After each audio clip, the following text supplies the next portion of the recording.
Welcome to Rumble Talk. I am the Nexus Kev, and we're joined with Dan. How's it going, Dan? Yeah, I'm not bad, mate. How are you? Yeah, okay. Yeah, weather's been a lot more better. This sort of I don't know. I like the heat, but it was very hot last week. But this week's been a bit more bearable. Yeah. But yeah. Apart from that, been all right. You yourself? Yeah, good. Like I said, yeah, it has been a bit cooler, but it's weird with it being so hot but raining. Because like when you go outside, you're like, well, I don't want to put a coat on because it's too hot for a coat, but then you get pissed wet through, so you can't win. Yeah. Welcome to England, eh? Yes, exactly. Yeah. So where do you want to start? To be honest, I think probably the biggest talking point of the week is probably, I mean, I don't know, you might see it differently, but for me, it's probably obviously Becky Lynch going back down to NXT and winning the belt. I think that's probably the biggest talking point. I think a lot of people were probably surprised with Becky winning, whereas for me, it was a little bit like, well, as soon as they announced the match, I think it was a bit like, well, she's probably going to win then. When they first announced it, I was a bit sort of like, something's going to happen. Even in it, watching the match itself, I was like, someone's going to interfere in a minute. Someone's going to come out, cost Becky the match. Yeah. But that didn't happen. I'm surprised as well because they've now got two main roster champions. We've got Dirty Dom as the North American champion. Now you've got Becky Lynch as NXT champion. Yeah, I think when I was reading afterwards and the amount of people that was shocked that she'd won, I mean, yeah, obviously, I think the only way Becky doesn't win the belt in that match is if someone interrupts. But as good as Tiffany Stratton is, as soon as they announced that match, I was a little bit like, well, she's going to win the belt. Because I just for a second I didn't see Becky going back down to NXT and not winning, because like, what does that do for her confidence, her position within the roster moving forward? I know people are saying that she's been really struggling these last few months. I think for whatever reason her rivalry with Trish hasn't worked for one reason or another. Some people say, oh, it's because Trish is older now and blah blah blah. Look, the match that they did end up having, I thought was very, very good, and I don't think Trish looked like someone who's almost 50. I think it was a very, very good match. But for whatever reason, I just don't think that maybe it's just a stylistic thing, and maybe they just didn't mix well, in the ring. It happens sometimes, but I think people saying that she's been really struggling and her prime's past her and she's done and that. I think it was for one reason or another that rivalry just didn't work. I do think she probably has been, maybe creative have been struggling to kind of give her a direction for a few months, but I wouldn't necessarily look at Becky Lynch and think, oh, she's done. I think the time will definitely come back around again. I mean, she was the only person out of the four that came up. Obviously, Sasha, Charlotte, Bayley. She was the only one who hadn't won the NXT Women's title out of the four of them. So maybe this is going back. She's now a Grand Slam champion. So she's won every women's title that WWE have got. So maybe it was just sort of like, okay, well, I know she was pissed off with in regards to the Trish Stratus thing. Well, she was annoyed that the match got pulled off on the pay-per-views, wasn't she? Yeah, and it was stop start, and like I said, she showed that she was frustrated by that. Maybe this is their WWE saying, look, we hear you're frustrated. We've got something for you. This is what's going to happen. Yeah. So maybe that was. I think probably it's staying with it was kind of a week for the women. I think. Yeah. Hello. Hang on. I don't know what's happened there. Hang on. There you go. I'm back up. Yeah, I think sticking with the women, obviously, it's looking like Jade Cargill's coming to WWE from AEW. I'll be completely honest, I've not really seen an awful lot of her. I think I've seen maybe 2 matches of her. I think I would agree with what a lot of people were saying, probably, I don't know, 12 months ago about her, which is, considering how long she's been doing it, she probably is quite good given the fact she's not been doing it for very long. You could say the same about Stratton as well. She's only been doing it a couple of years. But I think, probably the second biggest thing of the week was involving women again, which is the return of some people would call her Botch Nia, some people would call her something else. I do think it was a shock. I certainly was surprised. I tell you what I would say is me and you have been quite cruel to Nia, specifically on her last run. We've been constantly calling her Botch Nia, and she has made a lot of mistakes. She's injured a lot of people. One thing that you have got to give her massive credit for is, I don't know if you noticed, she looked in incredible shape. She looks like she's lost a lot of weight. I mean, if you looked from her shoulders down to her hips, it was virtually completely straight. She's lost a lot of weight. She's obviously got herself in the best shape that she's been in a long time. And I think this is probably, I think what's happened is, and you feel free to correct me if you're wrong, I think what's happened is she came out at number 30 at the Rumble in January. And I think there was a lot of people probably higher up in the WWE that were surprised by the pop that she got. She did get quite a big pop, a music hit, and she came out and people were surprised, and a lot of people cheering and happy to see her. Look, if she can eliminate the mistakes and the injuries from a game, she is an attraction. She is, she's what, 6'1", which is very unusual for a woman. She has got that kind of almost the female version of Andre the Giant. She because compared to every other woman, she's so much bigger than them. I do think that there is an attraction there. I think that the higher ups were surprised with how warm the welcoming was. I remember reading at the time, Sean Ross Sapp tweeting that a lot of the female talent were really happy to see that Nia was backstage. And I think they've probably used the last 6-7 months, they've probably said, right, okay, if you want a permanent contract, you need to get into better shape. I mean, I've looked at Gunther. Gunther's now broken the all-time record, longest reigning Intercontinental Champion of all time. But before he came up to the main roster, they made it very clear to him, look, you need to lose weight. You're not in shape that we would consider safe on the main roster. I call a little bit of bullshit on that, to be honest. I think it's more of a maybe it's Vince being a little bit old-fashioned and thinking, they need to look in more athletic shape. I don't know, because I mean, I don't know if you remember much of Gunther's NXT UK run. He was massively overweight, but he would have 30-35 minute bangers with Pete Dunne, with Ilya Dragunov.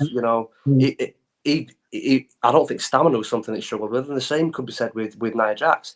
Yes, she was massively overweight on the last run, but especially on pay-per-view, she has had quite long matches, and she's never been gassed. She's never been out of breath. Look at people like Buddy Samoa Joe. He's always been overweight. Yeah, look at some of the matches he's put on. So obviously we've been. I like Nia Jax. So I always followed her anyway on Instagram and Twitter and everything else. So when she left WWE, she started modeling again, because originally that's what she was. She was a model. Yeah. And then she started getting into shape, and she started training with Mojo Rawley. You remember Mojo Rawley? Yeah. So she left and she started training with him every day. If you check out her Instagram or TikTok, she's on there with him near enough every day, and she's been doing and she does training videos on there as well and stuff like that, where she's been doing squats and everything else.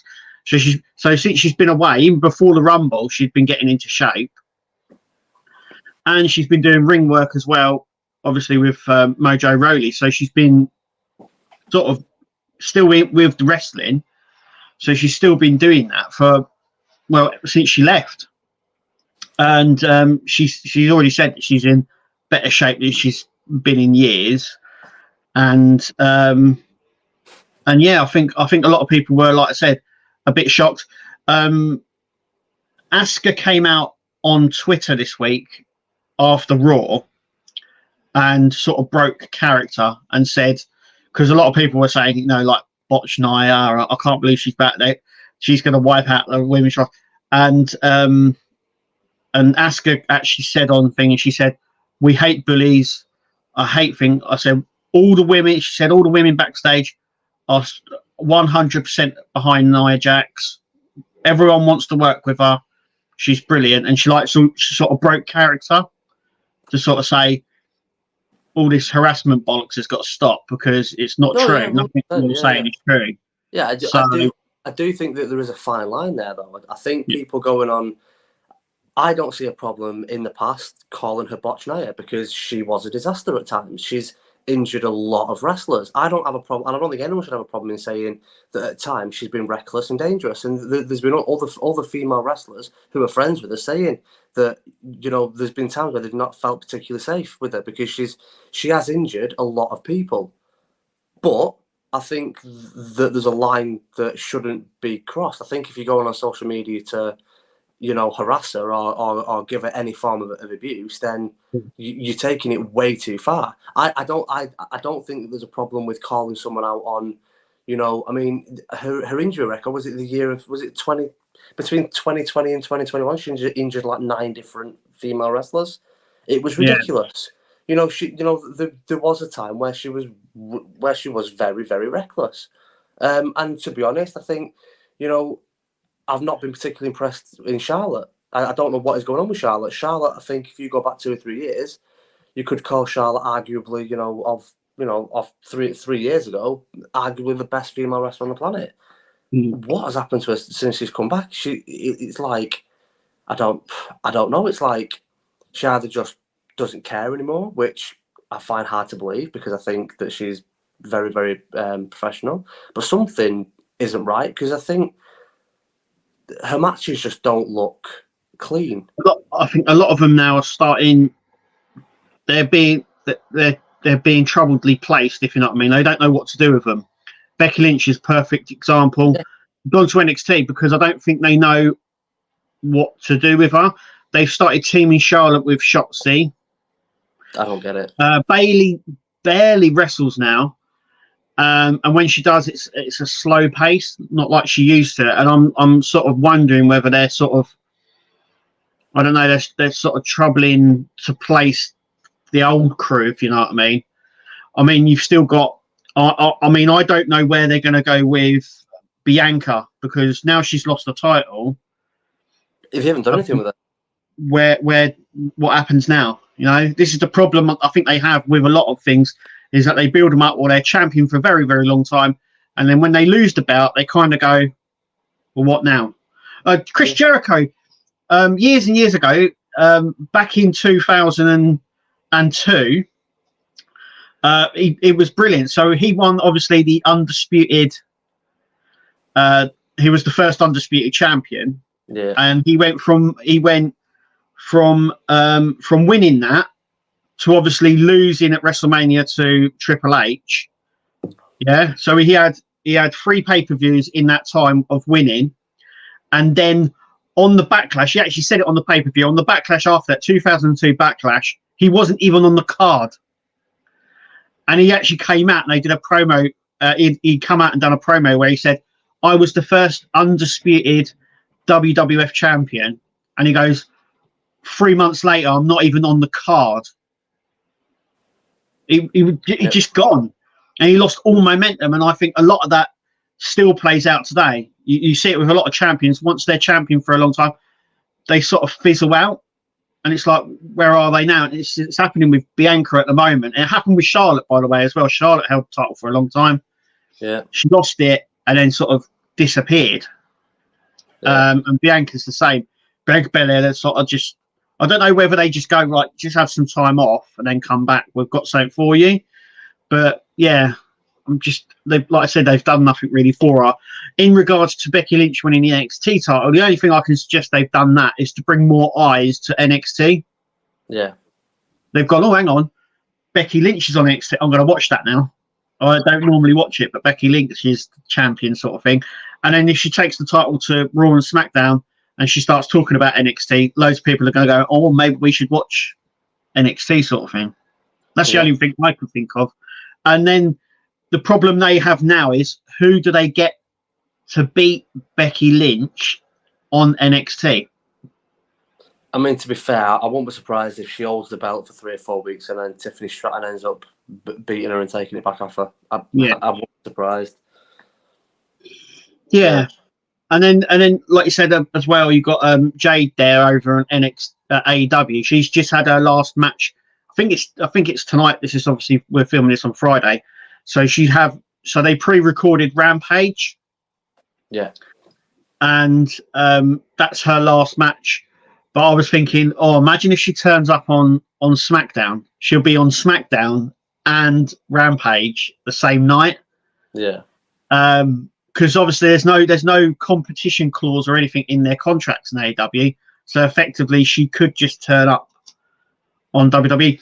Though I don't think that's going to happen. I still think I've seen her work. She's gotten better. I mean, I remember there was calls when she first won the TBS title.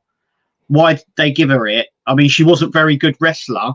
She got better over time. But I think sending her to NXT, if she does come to WWE, would be a good start. Build her back up. Don't main roster her straight away. I think she's got the star power, but she hasn't got the wrestling ability at the moment. So I think, picking up on something that you said earlier about, you see it happening a lot with people that hold the belt for a long time and then afterwards they kind of struggle. One that instantly popped into my mind is Kevin Owens. He was WWE champion for months with obviously Chris Jericho by his side. It must have been 8 or 9 months he had that belt for.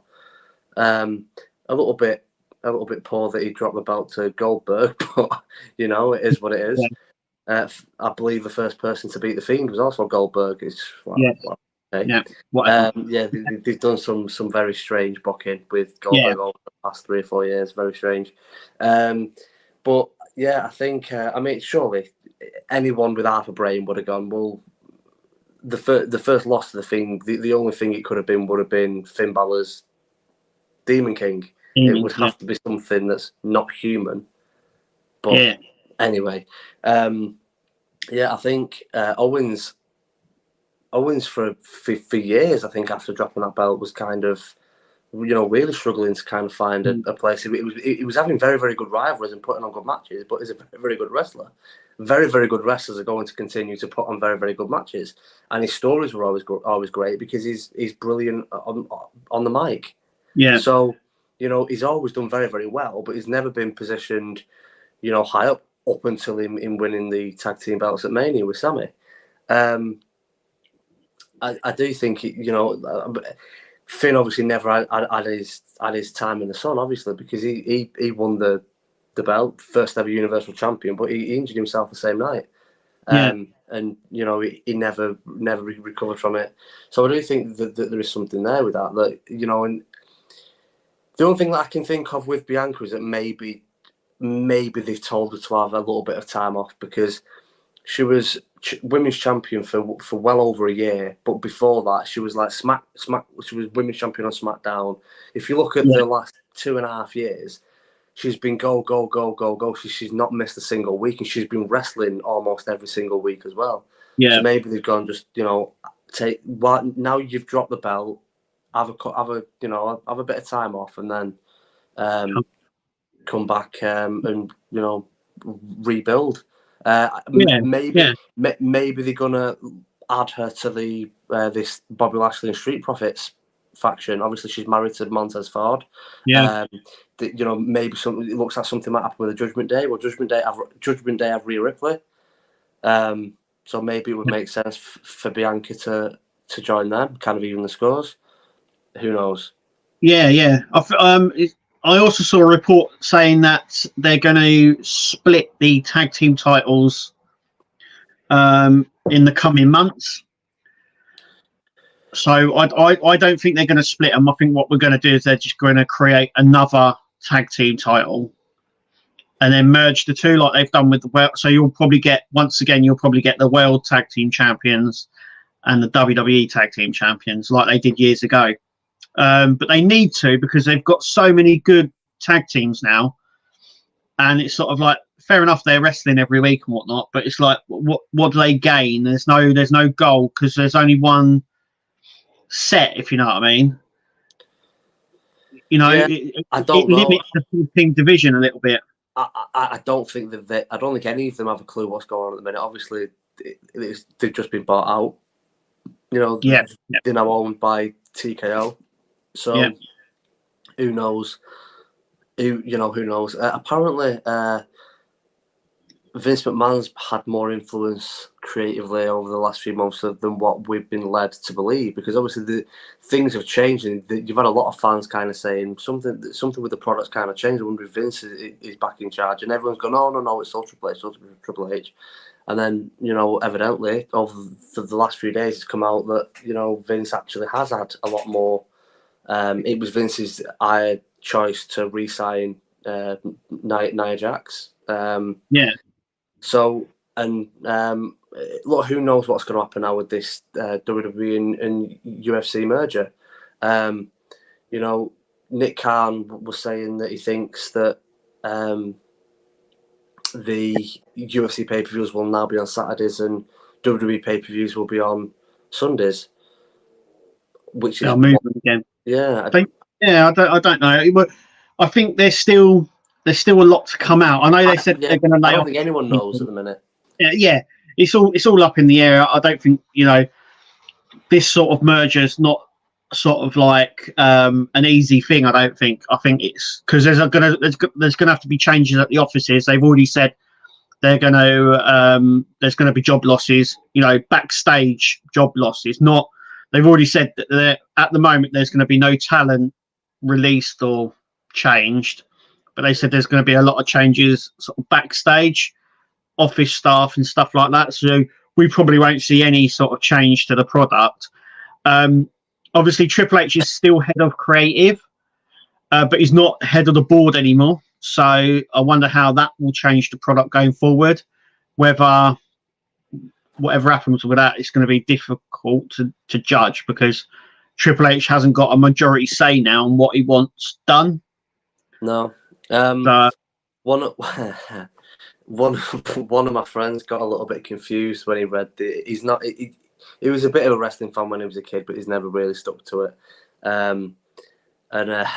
He got a bit confused when he read that WWE and UFC was now owned by the same company. He was like, say this is stupid. How does it make it? How is that going to work? He thought that they were going to do like a WWE and UFC event, like and that moving forward, every pay per view would be a mesh, a mix up. So you'd have a UFC world title fight, and then followed it, you'd have a WWE match. And I'm like, no, mate, they're still completely separate. They're still going to be doing their own thing. They're just now owned by the same company. But it did get me thinking. Imagine that. Imagine imagine tuning into a pay-per-view and it's like, oh, who's Seth Rollins going to be defending his title against? And it's like, oh, he's going to be defending it against Colby Covington. You're like, oh, what's going on?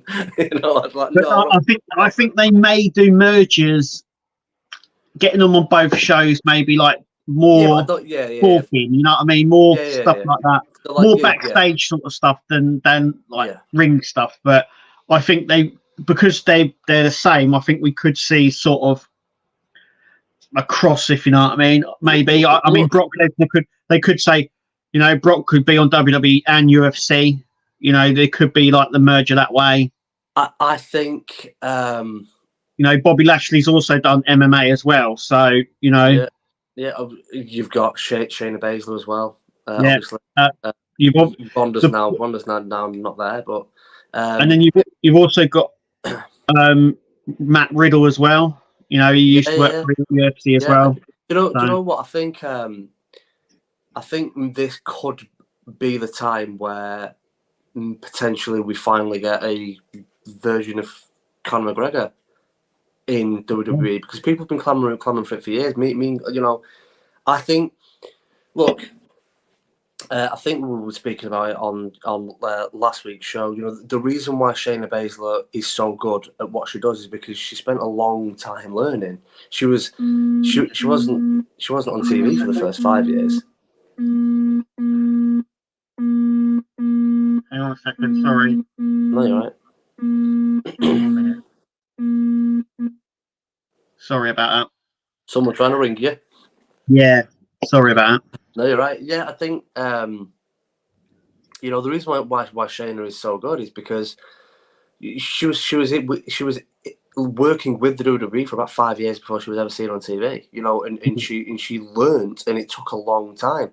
I think when you try and do it quickly, like with Ronda Rousey and stuff. Look, Ronda Rousey was an amazing athlete. She could never talk on the mic. She could never cut a promo because that's not what she's done. You know, that. I think people that are getting excited saying, "Oh, you know, when UFC fighters, you know."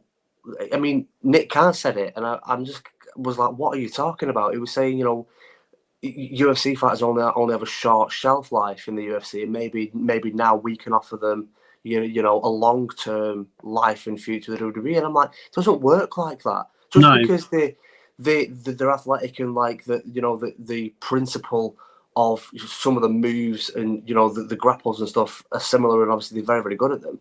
With two main differences. One, the whole on-camera work, staying in character, promo stuff. They don't learn all that because they're not playing a character. They're just being themselves. Because they're fighters. Exactly. They're not actors.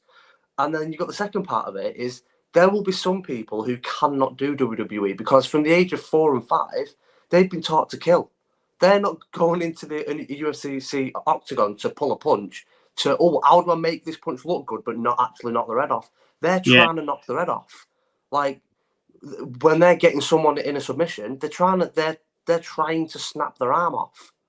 Yeah. In the WWE, you're not. You're trying to make it look like you are, but you're not. And the thing is, I think it could be really, really dangerous. It only takes them to forget for a second that you know, if you've done something every day, day in, day out for 20, 25 years, and all of a sudden you're in that same position and you just forget and you squeeze a bit too hard and snap.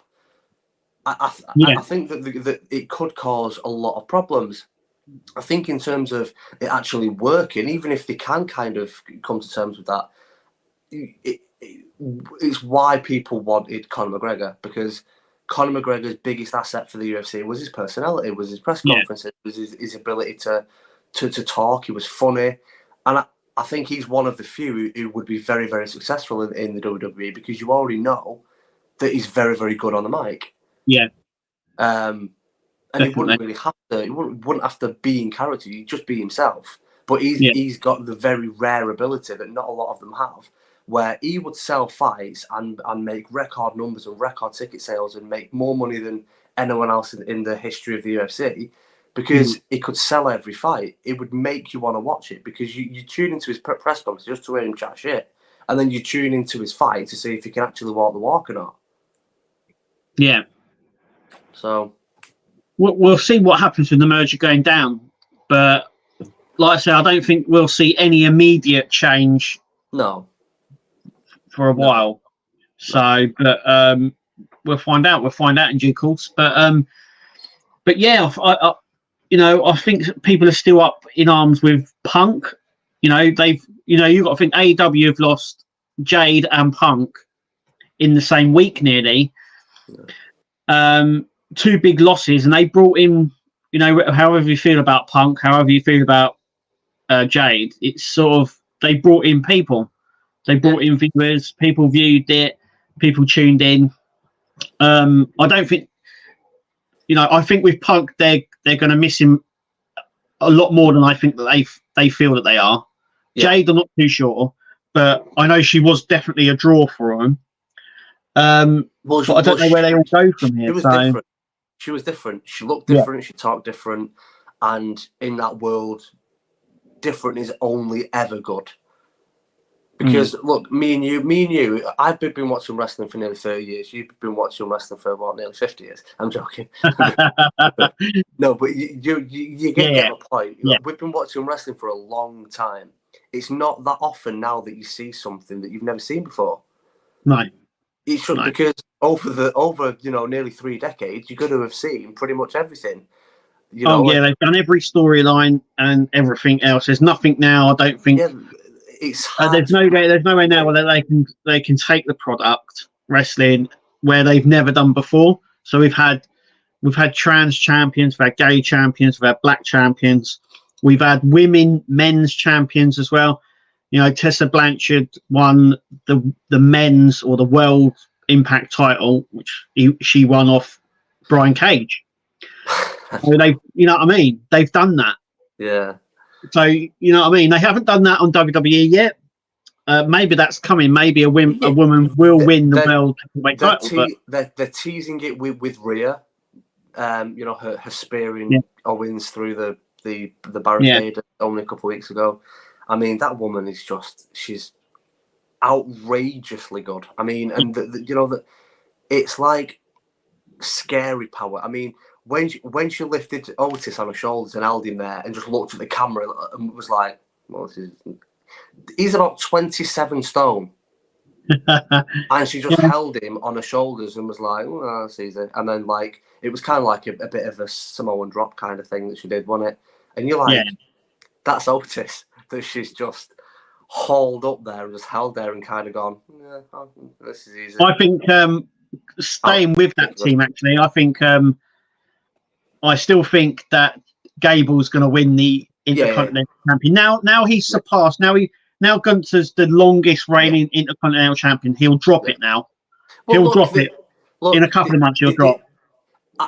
Me personally, I'd like him to hold it for a little bit longer, and I'm not talking a few weeks. I'm talking at least 3 or 4 months, purely because they do this a lot, and it starts to get very, very repetitive, boring, and predictable. And look, as we were just saying a minute ago, in wrestling, being different is exactly what you want. Being predictable is not what you want, you know. And I think if you think back to the New Day, they broke the record of the longest reigning tag team champions of all time. They lost the belts 1 week later to the Bar. 1 week later, they then lost the belts. They tend to do that when someone does break a record. You know, Charlotte, you know, I think when she won, I can't even remember how many she's got. She's got about 15-time women's champion, something like that. I think when she broke whatever the record was, she dropped the belt about 3 weeks later. They do tend to kind of they've done that now, so now we can take the belt off them. Like, I agree that I think it probably will be Gable. I would have him wrestle Gable again and Gunther beat him. And then I would have Gable have to work his way to the top, and I've Gunther beat 3 or 4 other people over the next 3 or 4 months. Yeah, and then have Gable beat him, and take it off him. I think if it's Gable versus Gunther in 2 weeks' time, and Gable takes the belt off him, it's like, everyone saw it coming. Yeah. I think I personally think that's what's going to happen, because once they now, like you were saying just a minute ago, I think like once they get to this like milestone and they're like the top, they sort of just go, okay, well that he's the top now, so he's quite happy to lose it now. It's the same with Reigns, because they want him. I think they want him to beat Hulk Hogan's run, which I think was 2,000 and something days or 3,000 something days, which would take Roman up to where WrestleMania is. So if he holds on to the belts, which is exactly what I think is going to happen, he's going to hold the belts up to WrestleMania and then drop them. He'll be the longest reigning, current era champion.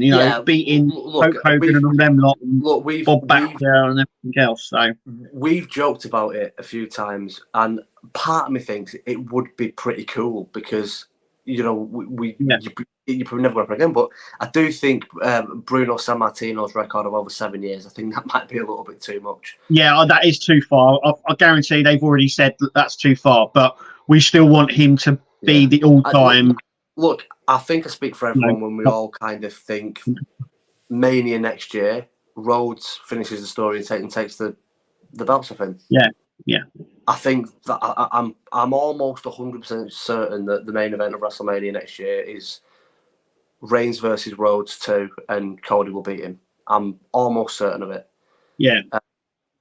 But then I have got to say though, you were saying earlier that people struggle after being champion. Well, how much is Roman Reigns going to struggle after being champion for either by that time 4 years? I would imagine when he drops the belt, I would imagine that will be the end of the full-time Roman Reigns. He'll go to Hollywood. He'll do the odd bit here and there. He'll become a bit like Edge, so he'll do a few matches, but he'll only come back on those special occasions. A bit like Goldberg, and Brock Lesnar. They'll call him up to come and do one or two matches a year, and that'll be it. I think he's already said himself, he wants to slow down. I'm pretty certain after he loses the belt, he will disappear, maybe for 8 or 9 months, for a while. Excuse you. Yeah. Bless you, I should say. Yeah. So I think that once he drops the title, we won't see him for some time. Probably until something in Jeddah. They always bring out the big players for that. But yeah, I don't think we're going to see him much after he drops the belt. I think he's going to fizzle out. By that point, I don't think there will be a bloodline. I don't think, because I still think what they're gearing up for is Jay and Jimmy WrestleMania match. Solo will go off, I would imagine, as well. So by the time Reigns drops the belts, he'll be on his own, and he won't have the backup. So I think that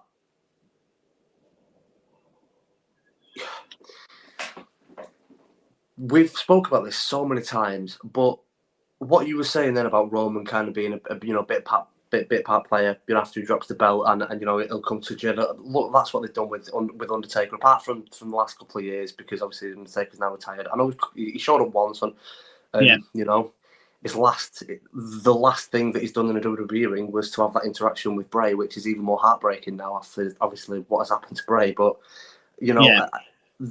I am getting sick of. I know I sound like a broken record, but it's the biggest bee in my bonnet. It pisses me off. Stop fucking announcing everything. It does my tits in. John Cena's back next week on SmackDown. I don't want to know. I don't want to know. I want to tune into SmackDown and go, fucking hell, Cena's there. The thing that you remember from when you was a kid, the thing that used to get you so excited, the things that brings a smile to your face and makes you get excited when you think about it now, when it happened 20 years ago, it's them shocking returns, it's them comebacks, it's someone's music, and you're going, oh my God. They don't do it anymore. They announce everything, and it does my tits. And you go, oh, it's because they want to bring the ratings up. Well, maybe giving fans moments that they don't know is coming will actually achieve that. Yeah. I think as well, when we were kids, the internet wasn't like it was now. Well, so I think that's the problem as well. This was the point I was trying to make. With this merger that's happening now, maybe they are going to have a mass overhaul at a board level. And maybe they choose to hire people that know how to keep the fucking mouth shut. I think that would be a really good idea, because I'm not being funny. These big ones that, the big returns that get leaked, your Rocks, your Austins, I'm talking that level. They get leaked from somewhere. It's someone that can't keep the mouth shut, and something like that. There'll only be 3 or 4 people who will be privy to that information. So someone that's in that room, it can't keep the mouth shut, and there's so much that can be done now. We're doing this over a video call. Don't have if you bring in the Undertaker back and you need to talk about things, you have a room of essential people, 3 people in that room on a video call to Undertaker, so no one can see Undertaker turning up in Stamford. Undertaker's turning up. Oh, he must be. Don't let people see him. Do it all over video call. Secretly fly him in a private jet that they own. That there doesn't have to be a public track of that manifest. Obviously, there has to be a manifest in case something happens to the plane, but it doesn't have to be leaked to the public. And then you fly him into the arena, and you let the music hit where no one knows that they're there. You can do it. yes, okay, because of social media and this modern age that we're living in with technology, is it harder? Of course it is. It's a lot harder than what it used to be. But you can still do it if you want to do it. Yeah. And Yeah. every single time Undertaker or Rock or Cena or someone's coming back, the ones that's going to make everyone lose their mind when they don't know that they're there, they announce it. Oh. Yeah. It's it drives me insane. there are certain things where they should have just not said anything. I also think sometimes stuff gets leaked and then they sort of it forces their hand. So they're sort of like, okay, yeah, fair enough. Yeah, Cena is coming back. You know, So do a better job of safeguarding it then. Yeah. Don't let it leak. Yeah. It's interesting you say that as well, because when WWE was over here for Money in the Bank, Seth Rollins did an interview with TNT Sport now.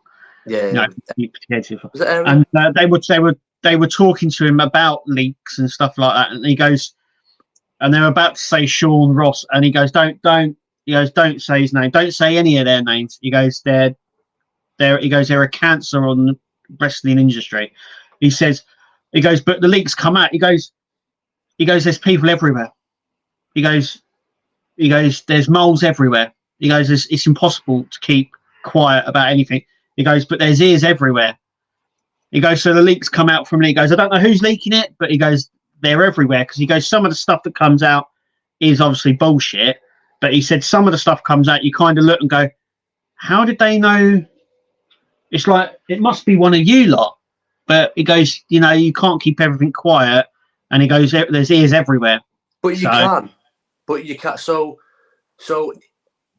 if you know that there's only 3 or 4 people who could have possibly leaked it, you find out which one and sack them.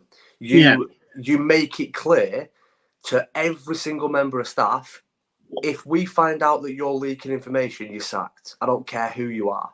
Yeah. You're gone. Then, when you're bringing someone back or something big is happening, something you want to keep secret, you keep that circle as small as possible. So if the only people in that room, for example, are Triple H, Nick Khan, who I can't stand, by the way, but the fact that Triple H is answering to Nick Khan and Nick Khan's his boss makes me feel physically sick. I'll be honest. Because he doesn't know anything about the wrestling industry. He knows nothing about it. So why is Triple H answering to him? I think he was brought in originally to make the big decisions that I think financially Triple H and Vince couldn't, because they were like, well, we need to make money, we need to lose money, and we're losing money, we need to make money, and all this. We need someone who's not connected, someone who can come in and go, this has to be done, this has to be done, and do it. I think that's why they brought him in, because, like I said, I think he can make some of the judgment calls, and he's not connected, if you know what I mean. So I think that's why they brought him in. But yeah, he doesn't know anything about the wrestling industry, so he doesn't understand. But like, if for example you're talking with The Rock, you have Rock in a room on his own. Yeah. And then your end, you have a room of Triple H, Nick Khan, and Paul Heyman. That's it. Yeah. And then if something gets leaked, it's only one of 4 people. Either The Rock's ruined his own return, or it's at one of Khan, Heyman, and Triple H. And if the stars align, Nick Khan will get sacked. I just, some of the things that he comes out with, you can just tell he's a money man and he's not a wrestling man. And it really irritates me. Obviously, I'm a Man United fan and my football club's owned by people who care about money and not football. So, I understand how it works, and I hope that there's change for both Man United and wrestling as a whole. And just things that he says. Do you remember 18 months ago? Everyone was saying that Raw's too long and that people are enjoying SmackDown. Yeah. He turned around and said he would love to have Raw 8 hours. Yeah, 8 hours long. So Hey, so what he's just done in that is showcased to the entire world that he knows jack shit about wrestling, and he isn't in touch with the people who are going to keep WWE in business, which is the fan base. Like, it sounds cheesy and cliche, but you know, whenever Triple H or Rock or whoever it is stood in the middle of that ring and says, you usually Cena in it. Cena's always saying, "You guys are what keep us in business." You know, and it is. If people stop buying tickets, stop buying pay-per-views, and go, well, you know what, up yours, no, we're not doing it. You're going under. You know, you need to keep your fan base happy. You always say that fans are fickle and they don't know what they want. Yes, there's some truth to that. But at the same time, the fact that fans are saying Raw is too long, there's already too much wrestling on. Every single fan is saying if Raw was 2 hours like SmackDown, it would be a lot more enjoyable. Yeah. And then that numpty comes out and says, "Oh no, I'm the opposite. I'd make it 8 hours if I could." You're like, so what? Every single one of your fans, so what? The people that are making you money, what all they want? You're going, "No, screw you. I would want to do the complete opposite." Bell end. Yeah. Totally agree. What I just don't understand how he's like.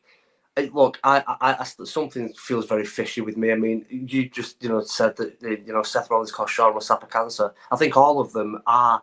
I wouldn't call them a cancer. I think some of them definitely are cancer. And they should be cut out and removed because it's toxic. I think people like Sean Rossap are. Sean Rossap is one of the few that I don't think he's a cancer. I just think what he does for a living at times is a cancer to what we love, because he does. What I do find with Sean Rossap though is you do kind of find that it's only when it's already coming out that he then goes, okay, it's true. Like things that are kind of that do somehow stay quiet. He stays quiet, and then it's after it's happened. So I remember with when Johnny Gargano returned, no one knew, and it was a massive surprise. And he said he learned about it a week earlier, but no one else had reported it, so he kept his mouth shut. He only kind of reports it when it's already being leaked anyway. And that I think he's one of the few that when he says, "Look, this is going to happen," you kind of go, "Well, that's going to happen then," because it ain't often that he says such and such a person is going to be there and then they're not. It's very rare that he's wrong. So, I just think that people that are higher up could try harder to keep things a secret and keep things a surprise for them. There was something that they could do, and they choose not to. Yeah, definitely. Yeah, 100%. So that's really what's been happening really in wrestling. There's not much more else going down. It's been a bit of a quiet one, but I mean, we're coming up to a pay-per-view now. We've got 2 pay-per-views. We've got Fastlane and No Mercy. So there's 2 big pay-per-views coming up for WWE. I don't think there's been much mentioned of Fastlane match-wise. I can see there being Seth and Shinsuke again. And I got a funny feeling we're going to get a triple threat match between Rhea Ripley, Nia Jax, and Rochelle Gonzalez. Apart from that, I can't see any other matches going ahead. LA Knight, maybe. He's massive at the moment. They're very, very hot on LA Knight at the minute. So it'd be interesting to see where they go with that. He's got another match tonight with The Miz, a rematch. And the 2 of them put on, you can't complain with the 2 of them. They're both great on the mic, great in the ring. It's worth a punt. It's a good story. Yeah, it's a good story because both of them are very, very good at what they do. They sell because they're such good talkers. I do kind of one point I do want to talk about is it does look like they are finally going to be adding JD McDonough to Judgment Day, which I really hope they do because I really like him. I think he's very, very, very good. Yeah, he is. I think he's one of them that, given the time and opportunity, people that don't really know an awful lot about him will go, "Holy shit, he's good, very very good in the ring," and I think it will be great for him working with that faction, because look, it's done wonder that they draped in gold, all four of them at the minute. So I think it might be great for JD McDonough, and I think. You said last week that maybe something fishy is going on with Finn. Is he going to screw Damian Priest? Because obviously it's Finn that took the contract out. Maybe JD's and Finn are trying to bring Judgment Day down from the inside. Who knows? I'd be surprised if anything happens soon, purely because I think Judgment Day very much is filling that void that is left by the bloodline being shattered. Definitely. So I'd be surprised if something happens soon. I think they'll want to keep Judgment Day together for the time being. Yeah, it's going to be interesting.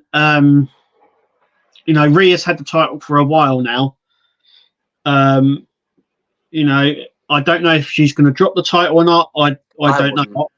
But but then you've got Priest with the briefcase. So I mean, what are they?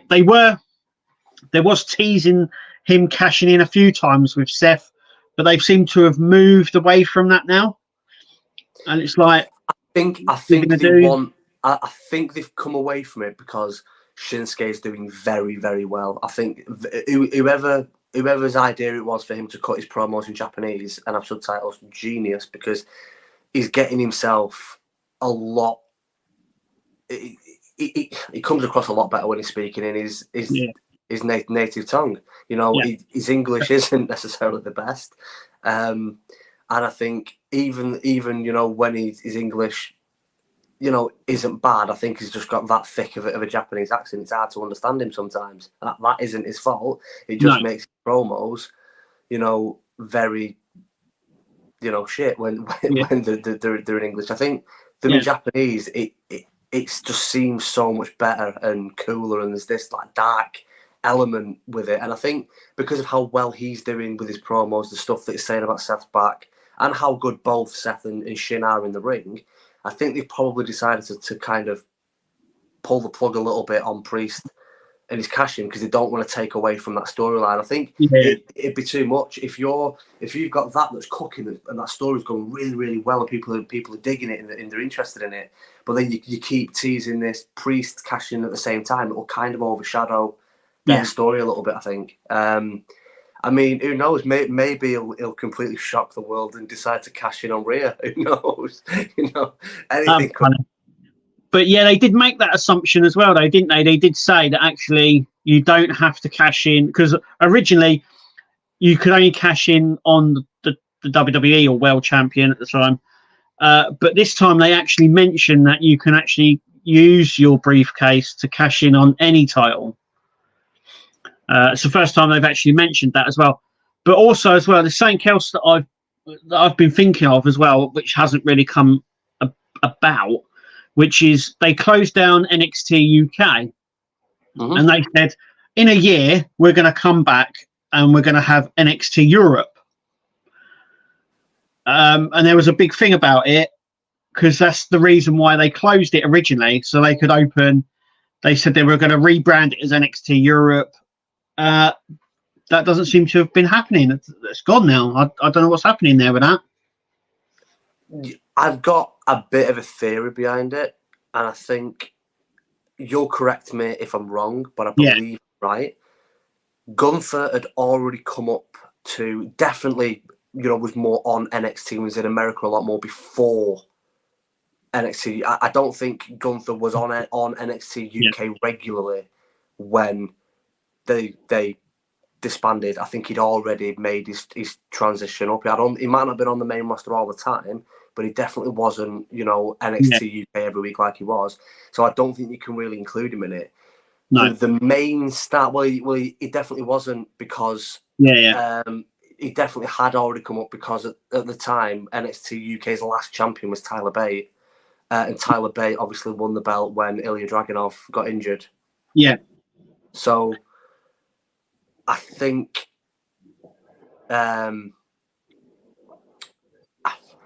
some of the main talents that was on at NXT UK, none of them seem to have really done what you would have thought. Like, over the last 12 months, you'd have thought, well, Tyler Bate will have done this, Ilya Dragunov will have done that, Yeah. Jamie McDonough will have, you had all these names that you thought, I mean, for me, I think it's criminal that Ilya Dragunov is still kind of a bit of a afterthought. Because I'm surprised they haven't brought him up.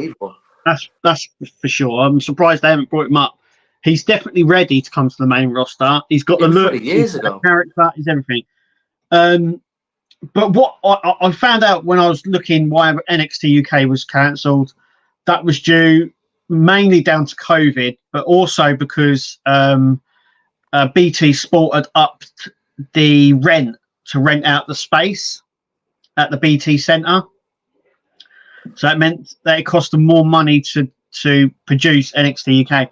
So instead of just finding somewhere else, they pulled the plug on it. But at the time, Triple H and Shawn Michaels both said that there's going to be NXT Europe, because it was around that time when they said they were going to do, there was going to be NXT Mexico, NXT India, NXT Japan, and then all those got scrapped. And the last I heard was they were still going to go ahead with NXT Europe, but I mean, we're over a year now past that date, and we've heard nothing. So maybe it's dead in the water. But yeah, who knows? Who knows what? But I think maybe they have kind of thought, well, hang on a minute, like the biggest names of NXT UK haven't really done what they thought that they would do, even on NXT. I think Ilya Dragunov has put on some amazing matches, but 12 months ago, I think if you'd have said Ilya Dragunov is going to be on NXT for the next 12 months, you'd have thought, well, he's going to be NXT champion minimum, and they'll build the division around him. And obviously, look, Carmelo Hayes has been fantastic. I don't think you can take anything away from him. Carmelo Hayes is definitely one for the future. I think he's going to be unbelievable. I'm surprised that he hasn't already been. I'm pretty sure he's got a match with Dragunov at No Mercy. I'm pretty sure this is where Dragunov wins, and Hayes gets brought up. Yeah, because there was talk before about bringing him and Breaker up. That never materialized. No. And then he kept the title. He kept winning he kept the title, and then he didn't lose it. And I'm wondering whether they're just wondering when to bring him up. I've got a funny feeling if he drops it now, they'll bring him up. Because he's ready. They've already said it. Him and Braun Breaker are ready. They're just not bringing him up. I just kind of look. You've always said that not a lot of people watch NXT, and look, that is the main issue. I mean, there's no getting away from it. That is the main issue. But you have got to think that I think there's something deeper. There's a deeper problem there, because Shayna Baszler on NXT, 2-time NXT Women's Champion, but looked like $1 million. Looked like when she got brought up, she'd just fly. It's took her a long time, and even now, I think a rivalry with Ronda did her well, but now she's just kind of flatlining again, and nothing's happening. But again, she did show a lot of promise to begin with, though. Obviously, she bit Becky on the neck, and then I remember that whole stage when she come up and she started biting people, and there was blood everywhere. I was like, what are they doing? I'm wondering whether Ace Steel might have had spoken to her and said, "Oh, you need to start biting people." but do you know what though? Like she then ended. Was it the first ever women's elimination chamber match? If it weren't the first, it was the second. No, I think it was the second or so. The first, no man had ever done it. She entered the elimination chamber and beat all 5 of her opponents. She looked like an absolute animal, and she did do very well to begin with. But I think, when Braun Breaker has had a few matches on the main roster, he's not really got a reaction. But then, when you look at Karrion Kross in NXT, was massive, and he just looked like an absolute menace. He looked like this unbeatable warrior. Goes to the main roster, nobody cares. And then, for me, possibly the biggest shocks are both Gargano and Ciampa. Gargano's obviously been out injured, but he weren't getting a reaction. Gargano was Mr. NXT. And Ciampa is unbelievable, outrageously good. They're bringing of it. No one cares about him. I think they're bringing back DIY. Do you remember the Gargano and Ciampa tag team? They keep teasing it, and then like apparently, I mean, again, you can call it a cancer or whatever, but you know, Sean Ross Sapp has said that Gargano has been backstage at Raw the last 3 or 4 weeks, and then he had a match at a WWE live event recently where he lost to Omar's within a couple of minutes. Oh yeah, that's great. Yeah, it was his first match. Someone posted about it. It was a WWE live event in America. It was his first match back from injury. Why did they do this? And he lost to Omar within like minutes, apparently. And there's a picture of him lying down, Omar standing over him. So why do they do this? Why, like Johnny Gargano on NXT looked like one of the best wrestlers on the planet. They bring him up to the main roster, and then at a live event, they're having him getting beat off almost. Yeah, it doesn't make any sense. You know, Ciampa's music hits, and I'm like, I get excited, and I'm singing along with it. No one will survive. I love it. But then he walks out, and the audience are like, yeah. And you're like, what is going on? No one cares. Now, what's worrying is, yes, I do think a big issue with that is people don't watch NXT and they don't know how good he is. But there's got to be more people that are at the WWE shows that do watch NXT, because when they make the debut, you know, when an NXT superstar comes up at the Royal Rumble, for example, and they come out and the music hits, there's loads of people going mad, going nuts. So there clearly are people there, but it's like, I don't know. I think the main issue's got to be creative, and the producers of the main roster don't like them as much as the producers of NXT did, and they kind of just they're an afterthought. I think it's a much more closer thing. Like I think way before, you had people like Pritchard and Vince in charge of the main roster, and I think Triple H, even Shawn Michaels, some of the people even down on NXT have been released and all that, have said that Vince McMahon doesn't know NXT, and so neither did Pritchard as well. None of them knew anything about NXT. They never watched it. And I remember Triple H actually come out and saying, Vince McMahon said, who's your top guys in NXT? And it's a bit like, well, shouldn't you know that? You know, and he's like, well, this is why I send you down there, so you know. But then when he brings them up, they don't know who they are, so they change their names and they change their gimmicks because they don't know. I agree with you, but then answer this then. Why did people like Finn Balor and Seth Rollins and Kevin Owens and Sami Zayn, why have they done very, very well? Because they were built very, very well when they come up. I think it's the gimmick that works. I mean, you got to think you had Seth Rollins and obviously Mox and Reign, and they came straight up as the Shield. Now, if they came up individually, would they have had the same success? I don't think they would have, especially Mox. I'd have said Roman. I think out of the three of them, Roman was probably, because I mean, he's admitted himself, Mox and Rollins had a lot of wrestling experience. He didn't really. What happened? They were never the Shield in NXT. No. And if you watch their NXT stuff, especially Mox and Reigns as well, they weren't anything special. They were all in black trunks, black boots. There was nothing mega about them. Obviously, Seth Rollins had something because he was NXT champion, but the other two didn't. And they thought, well, we'll bunch them together and see what happens. And it fucking exploded. But I said, if they'd come up individually, I don't think they would have.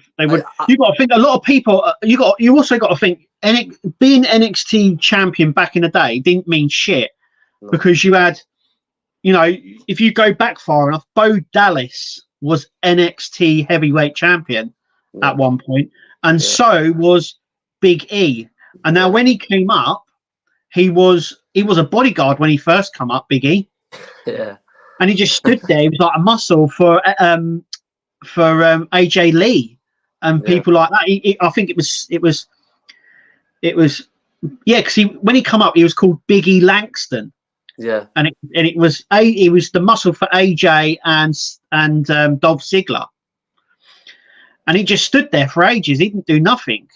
I don't know whether they didn't, and it took him a long time to get the WWE title.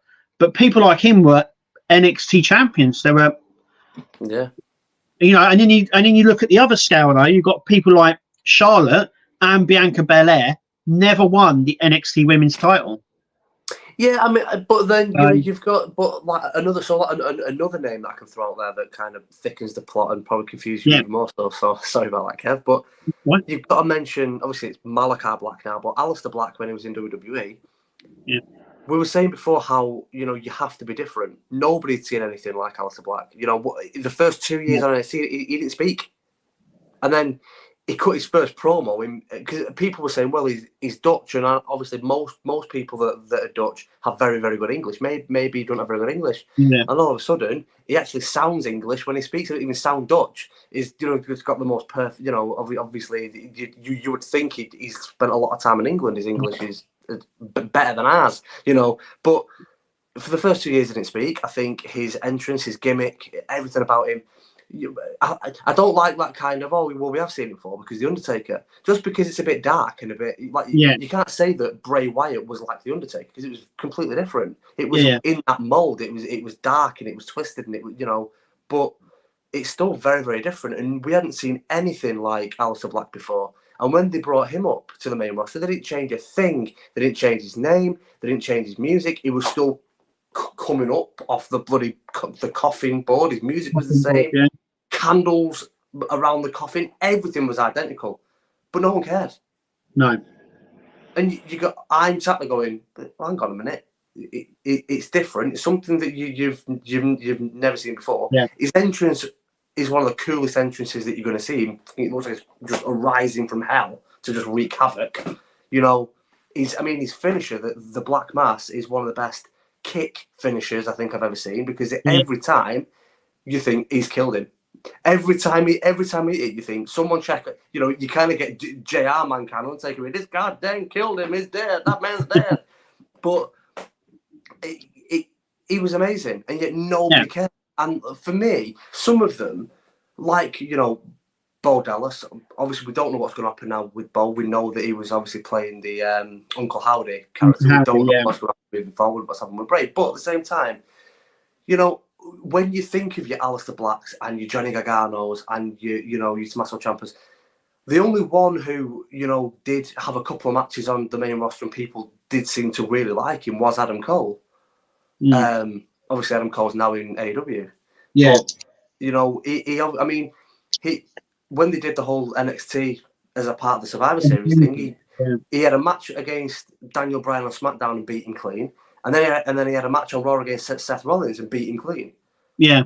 And he looked like $1 million. It's bizarre how many, a lot of the older guys, like I said, your Owens and your Zayn's and your Balors and all that, they looked incredible like when they came, but nothing changed.